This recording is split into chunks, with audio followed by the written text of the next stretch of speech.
Who would be? What? So, like, who cares who gets the credit? And if you're smart, you're making money off of them. The silence was deafening.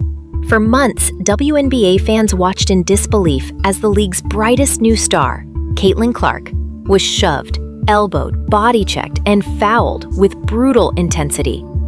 On social media, fans called it out. On TV, analysts danced around it. But inside the league, nothing. Just silence. Until Sophie Cunningham spoke up. In a moment that would send shockwaves through the WNBA, Sophie didn't just defend Caitlain. She blew the lid off a secret insiders hoped would never get out. Coordinated targeting, jealous resentment, a golden goose the league loves to profit from, but won't protect. This wasn't just support, it was war.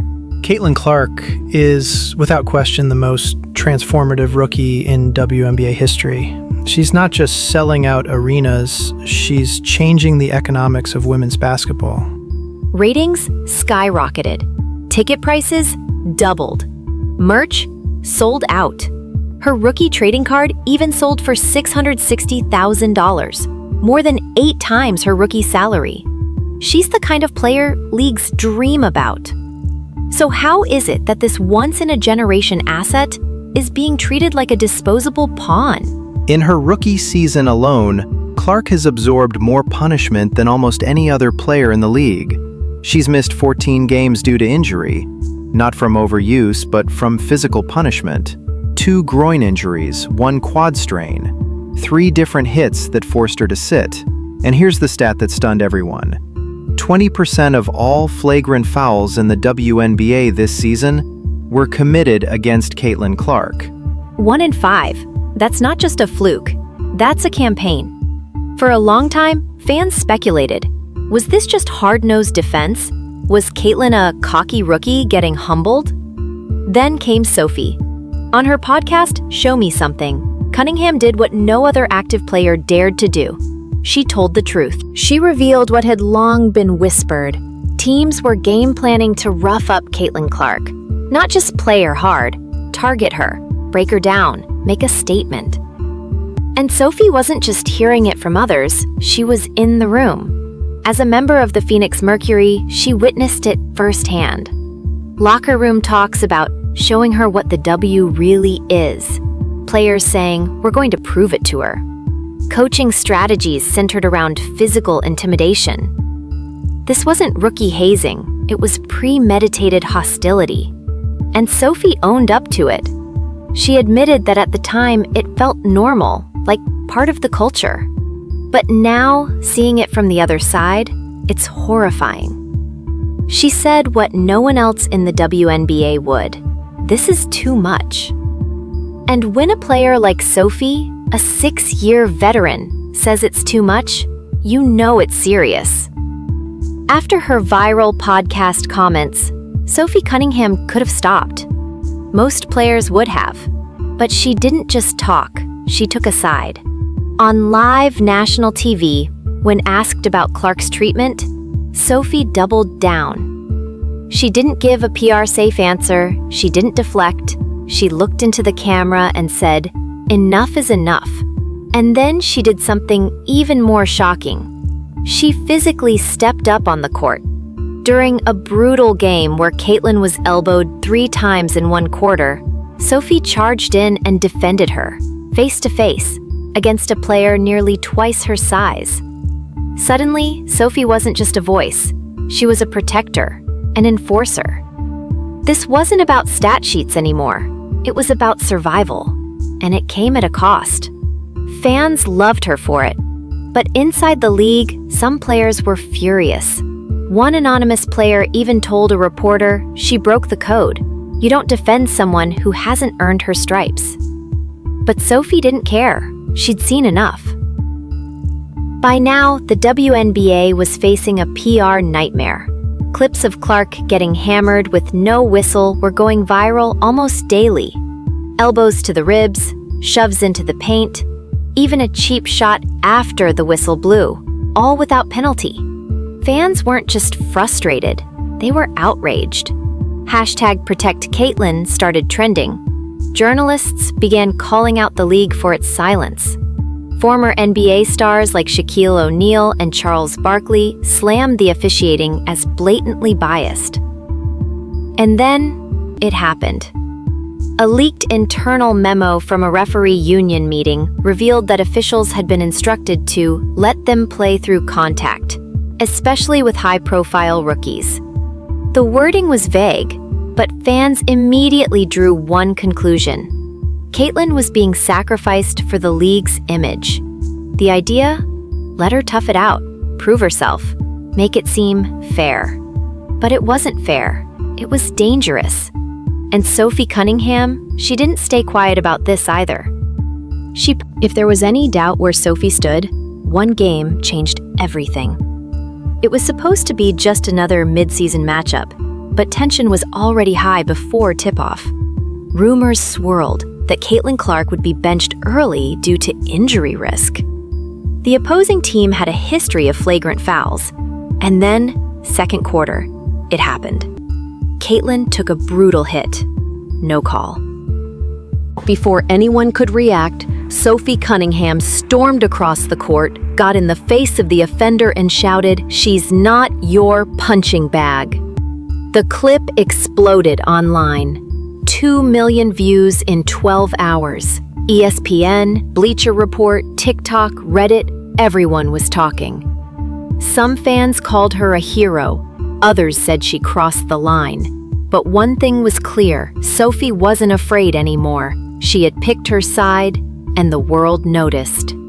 While fans were cheering Sophie on, things behind closed doors were starting to boil.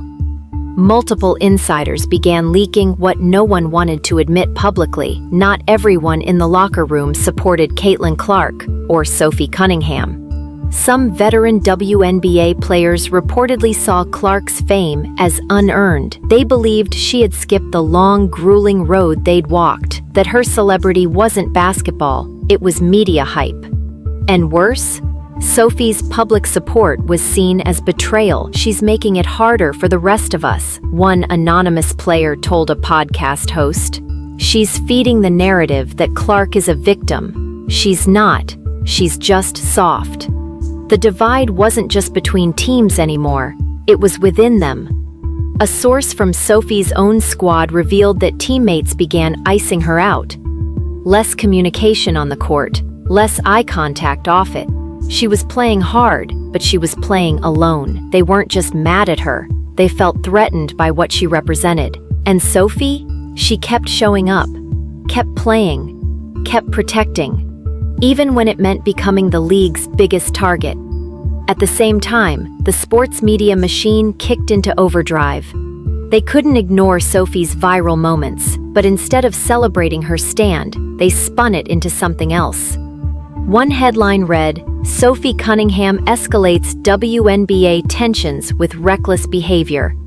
Another claimed, "Is Caitlain Clark being used as a prop in a bigger agenda?" Suddenly, the story wasn't about violence or fairness. It was about race, favoritism, distraction.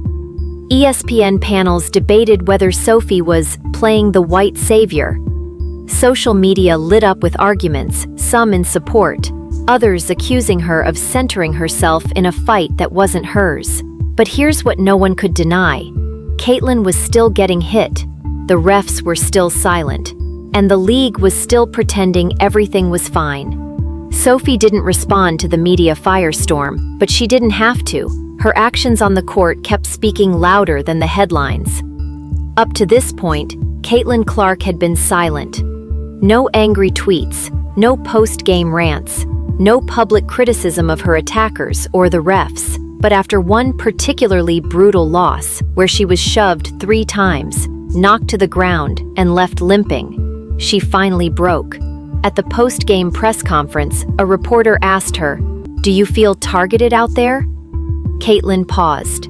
The room went silent. Then she said, "I'm just here to play basketball, but if protecting the ball means taking hits every night, then yeah, maybe I am being targeted." It was subtle, measured, but it sent shockwaves through the league. It wasn't a cry for help. It was a warning shot. And Sophie? She reposted the clip with just 3 words: "Stand tall, always." Fans exploded, comment sections filled with support. Even some former WNBA players came forward, backing both Clark and Cunningham, calling for reform. The dam had cracked, and what came next would change everything. After weeks of public pressure, clips of unsportsmanlike hits, and fan outrage reaching a boiling point, the WNBA could no longer ignore the elephant in the room. The league released a short, sterile statement. "Player safety is our top priority. We are closely monitoring all on-court incidents and will continue to uphold the highest standards of professionalism." No mention of Caitlain Clark. No acknowledgement of the repeated hits. No apology. It was corporate speak, the kind fans had come to expect. But then, something unexpected happened. A memo leaked, sent internally to teams and referees. It warned of escalating media narratives and increased scrutiny around certain celebrity players, advising refs to maintain balance and avoid favoritism. But what it really said was this: "Don't make it look like we're protecting Caitlain Clark." The memo wasn't about safety, it was about optics. The league wasn't trying to protect its rising star, it was trying to protect its image. Behind the scenes, Sophie Cunningham's stand came at a cost. Her minutes were cut. She was passed over for post-game interviews. Her name was quietly removed from PR campaigns she had already filmed. And worst of all, she was benched in a crucial rivalry game just days after calling out the league's silence. The official reason? Rest and rotation. But fans weren't buying it. "Sophie is being punished for telling the truth," one commentator posted on X, formerly Twitter. "She didn't just protect Clark, she exposed the whole system." Inside sources confirmed what many feared. Sophie's contract was now under review. In just weeks, she went from team leader to league liability. And yet, she never backtracked, never apologized, never stopped standing by Caitlain Clark. As the pressure mounted, Caitlain Clark's game began to shift. She wasn't playing with the same fire. She seemed hesitant, second-guessing herself on the court. Reporters described her as distant. Even fans started to worry. Then came the night that changed everything. In a game against a top-tier team, Clark took a brutal, flagrant foul that sent her crashing to the hardwood. She stayed down longer than usual. The crowd held its breath. Medical staff helped her off the court. The diagnosis? Severe bruising, possible ligament strain, and a doctor's recommendation to sit out the next few games. But that wasn't the real story. What fans didn't know was that Clark had asked to be benched. Privately, she told coaches, "It's not the pain, I just can't keep pretending I'm okay out there." It wasn't just her body, it was her spirit. The pressure, the violence, the silence from the league, the spotlight that burned too hot. Caitlain Clark, the NCAA record breaker, the future of the WNBA, was suffocating. After Clark's injury and Sophie's benching, the WNBA found itself in chaos. Ratings were up, but morale was down. Players were divided. The media circus was out of control.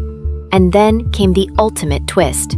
A leaked email from a senior WNBA executive revealed plans to shift media focus away from Caitlain Clark in upcoming promotions. Why? Because she was becoming too controversial. Let that sink in. The league built its marketing around her. They used her image to revive viewership. Then, when things got uncomfortable, they tried to erase her. This isn't just a story about basketball. It's about power, jealousy, silence, and the price of being exceptional in a system that only supports you when it's convenient. Caitlain Clark didn't ask for the spotlight. She earned it. Sophie Cunningham didn't have to defend her. She chose to. And the WNBA? They had a chance to protect their future. Instead, they tried to silence it. But here's the thing about the truth. It doesn't stay buried for long. If you think Caitlain Clark deserves better, if you think Sophie Cunningham is a hero, and if you believe this story needs to be told, share this video, subscribe, and stay tuned, because the story isn't over. It's just getting started.